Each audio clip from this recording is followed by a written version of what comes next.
નમસ્કાર, ખબર વડાલી, અસર વડાલી। સાબરકાંઠા જિલ્લાના ખેડબ્રહ્મા બસ સ્ટેન્ડ અંબિકા કોમ્પ્લેક્સની 26 દુકાન આગળ ફૂટપાથ તેમજ શેડ દૂર કરવા નગરપાલિકાએ નોટિસો આપી।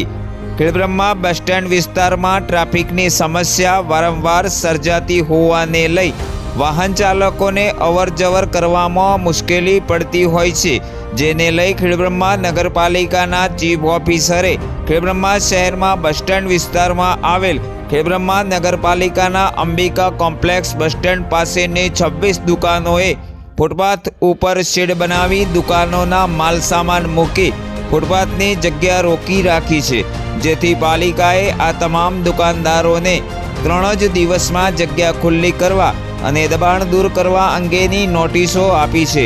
જો દબાણ દૂર નહીં કરાય તો આગામી સમયમાં પાલિકા દ્વારા દબાણ દૂર કરવામાં આવશે તેવું પાલિકાના ચીફ ઓફિસરે જણાવ્યું હતું। હવે જોવાનું એ રહ્યું કે આ દુકાનદારો શેડ અને ફૂટપાથ દૂર કરશે કે નહીં। નગરપાલિકા આ દુકાનદારો સામે કાયદેસરની કાર્યવાહી કરશે કે શું, તે પ્રશ્નએ ચર્ચાનું જોર પકડ્યું છે।